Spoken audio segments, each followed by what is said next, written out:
So let's talk about those virtual appointments. Whether it's the individual or drop-in, the use of the virtual option is fairly simple to navigate. So don't worry too much about there being a lot of clicks and toggles and whatnot.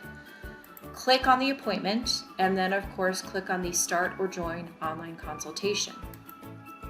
Once that's been set in place and you are on the appointment, as you can see, there is a screen that pops up that shows the tutor's face. The student will also appear on screen as well. You can click the Disable Video button and it will go black, and you can mute yourself here using the microphone button.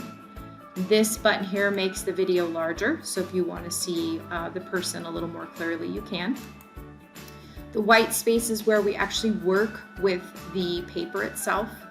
I always recommend that my students copy and paste their paper into this space. Just note that any formatting will be lost when it's put in here. So if you need to look at the actual formatting itself, then it's smarter to go back into the actual appointment and download the paper and look at that and then resubmit that to the student. You can also chat with the student here. I typically untoggle this real time because what happens is as you're typing, it posts it on there and sometimes it can get a little confusing for the student. So I just type and then hit enter and it submits it. Whatever is worked on here in this space stays. So a student can go 2 months out and re-access this paper. It saves it. I absolutely love it. They can also print it off if they wish to. The other thing that I want you to think about is that each individual participant has their own color coded to their content. So when I type, my particular writing has a specific color. So my color is deep red. At any point in time, if this gets to be too colorful, then I highly recommend highlighting the spaces and then hitting the little eyeball with a line drawn through it. And what it does is it clears out the colors. So it's something to think about before the student prints it, or if you want to eliminate any, color issues, or perhaps the student has color blindness, then that may not work. But you do have the ability to do some basic formatting, undo and redo, centering, justifying. The other thing that you can do is control the colors that are being used up here. You just simply click and you can change your color. So if I want to change mine to green and I want it dark or light, I can change it. You can also toggle this so that anytime somebody comes in or out, it announces that they're coming in and out, so you can kind of see what's happening. So again, my color is now green. And that's pretty much it. Once you're done with the session, you can log out. The student will still be able to work. If you get out and the student is still in there and you get back in, you can continue on conversations. And I love this when I have a student that I'm asking to work through something and I want to give them space, and maybe rather than having myself muted or the video taken completely off, I'll get out and tell them I'll be back in about 5 minutes, work, and then they don't feel the pressure like I'm sitting there at my computer watching them. But that's pretty much it in the nutshell. If you have any notifications that you need to make to the student regarding information on their own file, like if you've downloaded a file and there was a file uploaded here, which there isn't at this point, but if there had been one, you could actually click Edit Appointment and upload the file with your feedback on perhaps formatting, and then let the student know that it's there and attach it, and you're good to go.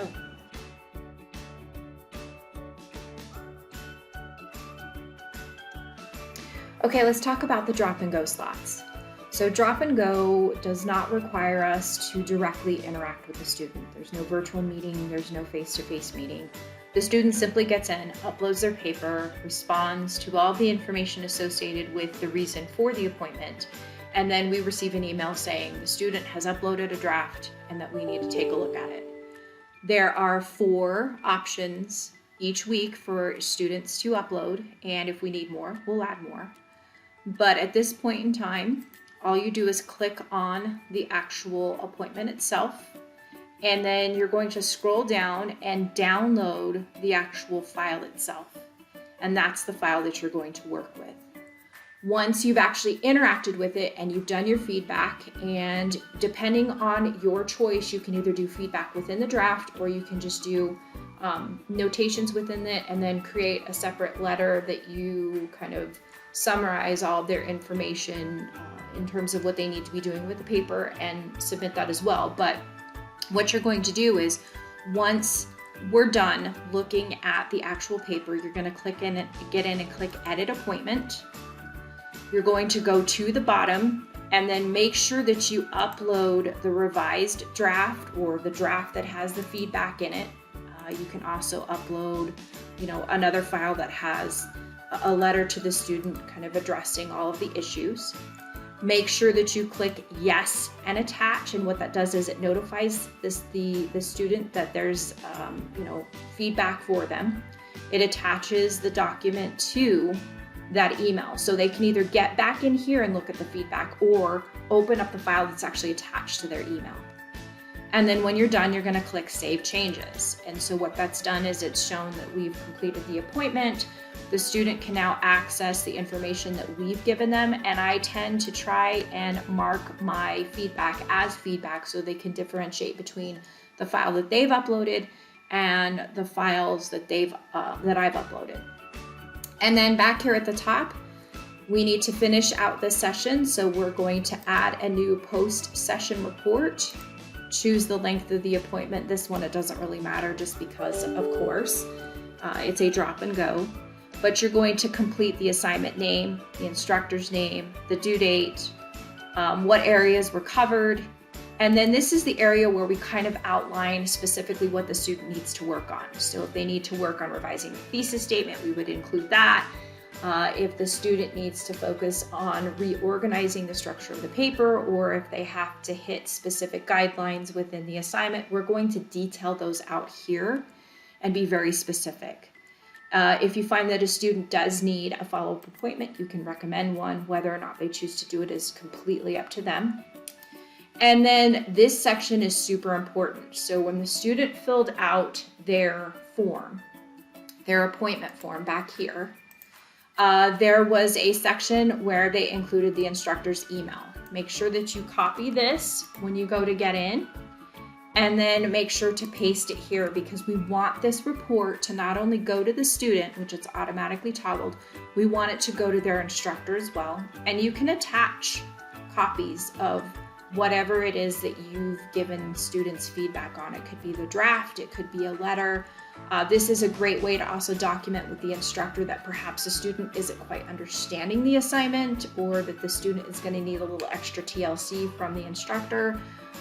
This kind of covers us in terms of the work that we're doing with the student, and the instructor can directly see.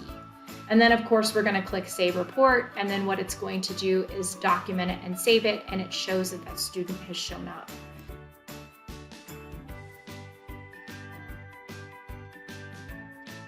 So there is one other feature that I would like everyone to use, and that is our clock in and out feature. This allows me to kind of accurately track when appointments are happening versus when tutors are actually scheduled. So what will happen is you will insert your information, and you can actually search based on your name or email address. And then you're going to click clock in or check in client. So again, if you're doing a face-to-face appointment or a virtual appointment, you can easily get into the system and check a client in as well. All you need is their information. I definitely recommend using this so we can make sure that everything is accurate on times on their end as well. And then of course click the check-in button, and what it does is it clicks them and checks them in. And then as you notice, this pops up and shows that I need to be clocked out. So in order to clock out, all I do is click on that red button and then just click clock out, and it'll clock me out for the day.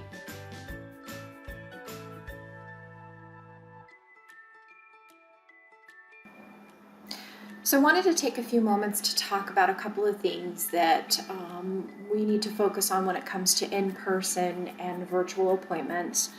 More specifically, making sure that if students are missing appointments, that we're marking them as no-shows, and that we ourselves are prepared for these appointments by taking a look at the documents that have been uploaded by students. So if you go down to your schedule for whether it's in person or virtual, and you notice that a student has made an appointment, then all you need to do is click in and go through all the information, of course, that is there, and essentially set yourself up for the appointment. And so we can see that the student has uploaded an essay as well as a rubric. And so I would download both of those and give myself a little bit of advanced work time on these, getting familiar with them. Because if for some reason the student has uploaded something that's just not working, or something that you personally cannot work with, then we can point them in the proper direction for specific assistance. But essentially, these will also help you prepare for your appointment with the student and the things that you need to tackle. Because of course, if the student marks that they want to focus on sentence structure and organization, and you get in and you're like, oh wait, this paper needs way more than that. The instructors asked for an argumentative paper and the student has given a summary and response, then you can start all over from square one and have the student actually do some brainstorming work and initial drafting during the appointment. The other thing that I wanted to point out is that if for some reason you are waiting for a student to show up and the student does not arrive, whether it's virtual or in person, you can mark missed here, or down at the bottom when we click edit appointment, you can go down to the bottom and mark that they actually missed the appointment. And what this does is this allows us to track any students who, for some reason, have chosen not to be responsible and cancel appointments or let us know that they're going to be running late. And as I've mentioned before, after 3 no-shows, they are locked out of the system and they have to meet with me to make sure that they are, not going to do this again. And then probably within the last 10-15 minutes of the session, I recommend that you get to kind of a stopping point. You copy the instructor's information and then you click add new and you fill out the information for the post-session report, making sure that we get the instructor's information set in there. But then filling this out as you're talking to the student, and you could be doing a virtual appointment and have the screen for the virtual appointment kind of minimized over here to the side, and walk through the steps with the student so they know what to anticipate. Like, we restate what's been worked on during the session. And then this will go to the student as well as the instructor. And that way there is kind of a plan of attack for revision. And that way the student isn't kind of left feeling like they haven't had a very productive moment with you, and they're feeling a little more confident about perhaps working on this assignment. You can also make sure that any additional file attachments are sent out. So if you're wanting something that is just strictly for my eyes only, then I would put it here, and this is a great opportunity for you to document any issues that you might be having with a particular student, behavioral or learning or comprehension, anything like that. If you want something just to go between me and the client, then you could choose this one. If you want this to go between the client, me, as well as the instructor, then definitely toggle and click for all 3. This could easily be a feedback form. I also recommend that if you are doing feedback, like making notes in Microsoft Word, you can copy and paste those in here. Don't reinvent the wheel, try to make it as easy as possible, but this form definitely needs to be used on a consistent basis.